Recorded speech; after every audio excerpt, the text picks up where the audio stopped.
ಬ್ಯಾರಲ್ದಾಗ ತುಂಬ್ಕೊಂಡಾರ ಅವರು. ಸಾಹೇಬ್ರಾಗಿ ಬಂದಾರಲ್ಲ ಈಗ, ಅವರೆಲ್ಲ ಬ್ಯಾರಲ್ದಾಗ ಅಭ್ಯಾಸ ತುಂಬ್ಕೊಂಡಾರ ಅವರು. ಬೊಗಸ್ಯಾಗ ತುಂಬ್ಕೊಂಡಿಲ್ಲ ಅವರು, ಕೊಡದಾಗ ತುಂಬ್ಕೊಂಡಿಲ್ಲ ಅವರು. ಅಂದ್ರೆ ಬ್ಯಾರಲ್ದಾಗ ತುಂಬ್ಕೊಂಡ್ರ ಅರ್ಥ ಏನು? ಹೆಂಗೆ ಅಭ್ಯಾಸ ಮಾಡ್ರಿ ಅವರು ಆಫೀಸರ್ಗಳು? ರಾತ್ರಿ ಹಗಲಿ. ಆಮೇಲೆ ಒಂದೇ ಕ್ಲಾಸ್ ಅಲ್ಲ, 1ನೇತ್ ಕಷ್ಟ ಅಭ್ಯಾಸ ಮಾಡಿಲ್ಲ, 2ನೇತ್ ಕಷ್ಟ ಅಭ್ಯಾಸ ಮಾಡಿಲ್ಲ, 7ನೇತ್ ಕಷ್ಟ ಅಭ್ಯಾಸ ಮಾಡಿಲ್ಲ, 10th ಕಷ್ಟ ಅಭ್ಯಾಸ ಮಾಡಿಲ್ಲ. ಡಿಗ್ರಿ, MBBS, KS, IS ಪ್ರತಿ ಕ್ಲಾಸಿಗೂ ಅಭ್ಯಾಸ ಮಾಡ್ಯಾರ. ಪ್ರತಿ 25 ವರ್ಷ 1ನೇತ್ತಿಂದ ಹಿಡ್ಕೊಂಡು degree up to MBBS, up to engineering, up to high school, BA, B.Ed, M.Ed ಇವೆಲ್ಲ ಅವರು ಪ್ರತಿಯೊಂದು ವರ್ಗದಲ್ಲಿ ಸಾಧನೆ ಮಾಡಿದವರು. ಅವ್ರು ಇವತ್ತು ಜೀಪ್ನ್ಯಾಗ ಬರ್ತಾರೆ. ಹಂಗಾರೆ ಈಗ ಹೇಳ್ರಿ, ನಿಮ್ಗೆ ಎಷ್ಟು ಮಂದಿಗೆ ಜೀಪ್ನ್ಯಾಗ ಬರುವ ಆಸೆ ಐತಿ? ಸೂಪರ್, ಬರ್ತೀರಲ್ಲ? ಹಂಗಾರ ಇವತ್ತಿನಿಂದ ಅಭ್ಯಾಸ ಮಾಡ್ತಿರಲ್ಲ? ಹಂಗಾರೆ ನಾಳೆಯಿಂದ ಇವತ್ತು ನಾನೇ ತೊಗೊಲಿ, ಬೇರೆ ಶಿಕ್ಷಕರ ತೊಗೋರಿ, ಬೇರೆ ಕ್ಲಾಸಿಗೆ ಹೋಗ್ರಿ, ಹೈಸ್ಕೂಲ್ಗೆ ಹೋಗ್ರಿ, ಕಾಲೇಜಿಗೆ ಹೋಗ್ರಿ, ಎಲ್ಲಿ ಹೋದ್ರಿ ಇದೊಂದು ಥಿಯರಿ ಇಟ್ಕೋಬೇಕು ನೀವು. ಆರಾಮಿಲ್ಲ ಬಿಡ್ರಿ, ನಿದ್ದೆ ಬಂತ ಮಕ್ಕೋರಿ.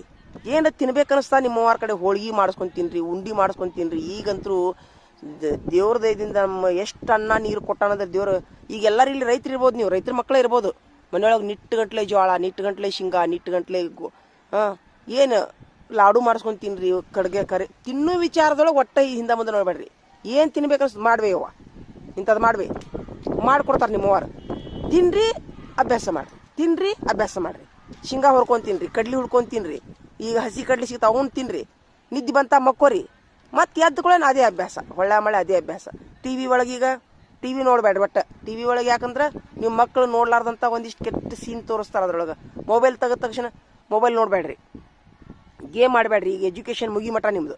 ನೀವು ಹೆಂಗೆ ಸಾಧನೆ ಹಾಕಿರಿ ಅಂದ್ರೆ ನೀವು ಪ್ರತಿಯೊಬ್ಬರು ಜೀಪ್ನಾಗ ಅಡ್ಡಾಡ್ತೀರಿ, ಪ್ರತಿಯೊಬ್ಬರು ಅಡ್ಡಾಡ್ತೀರಿ ನೀವು. ಆದರೆ ಇನ್ನೂ ನಿಮಗೆ ಇನ್ನೊಂದು ಏನೋ ದೇವ್ರ ಟೈಮ್, ನಿಮ್ಮ ಟೈಮ್ ಚಲೋ ಐತೆ. ನಾನು ನಿಮ್ಮ ಸ್ಕೂಲಿಗೆ ಬಂದೀನಿ, ಇನ್ನು ನಿಮಗೆ ಸಾಧನೆ ಮಾಡೋಕೆ ರಗಡ್ ಟೈಮ್ ಐತೆ ನಿಮ್ಗೆ. ನೀವೆಲ್ಲರೂ ನೀವು ಒಂದು ದಿವ್ಸ ಜೀಪ್ ಹತ್ತೀರಿ ನೀವು. ಆದರೆ ಇವತ್ತಿನಿಂದ ಪ್ರಯತ್ನ ಮಾಡಬೇಕು. ಇವತ್ತಿನಿಂದ ಎಲ್ಲರೂ ಎಲ್ಲ ವಿಷಯದೊಳಗೆ ಓದಾಕ ಬರೆಯಾಕ ಮೊದಲು ನಿಮ್ಗೆ ಓದು ಬರಹ ಬರಬೇಕು. ಓದು ಬರಹ ಬಂದ ಮೇಲೆ ಹೊರಗಿನ ನಾಲೆಜ್ ತಿಳ್ಕೊತೀರಿ ನೀವು, ಹೌದಿಲ್ಲ? ಎಲ್ಲ ಟೀಚರ್ ಹೇಳಿದ ಅಭ್ಯಾಸ ಕಲತ್ರಿ, ಓದು ಬರೆಯಾಕ ಬರೋದಿಲ್ಲ ಅಂತಂದ್ರೆ ಹೆಂಗೆ DC ಹಾಕಿರಿ ನೀವು? ಓದು ಬರೆಯಾಕು ಬರಬೇಕು, ಟೀಚರ್ ಹೇಳಿದ ಅಭ್ಯಾಸನೂ ಬರಬೇಕು, ಹೌದಿಲ್ಲ? ನಿಮ್ಗೆ ಮಾಡ್ತೀರಲ್ಲ?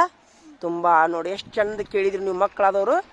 ಈ ಒಂದು ಮಾತುಗಳನ್ನು ನಮ್ಮ ಶಾಲೆ ಮಕ್ಕಳಿಗೂ ಬಿಡ್ತೀನಿ ನಾನು. ನಮ್ಮ ಪಾಲಕರ ಇನ್ನೊಂದಿಷ್ಟು ಅದಾರಲ್ಲೇ, ನಮ್ಮದಿಷ್ಟು ಬೇರೆ ಬೇರೆ.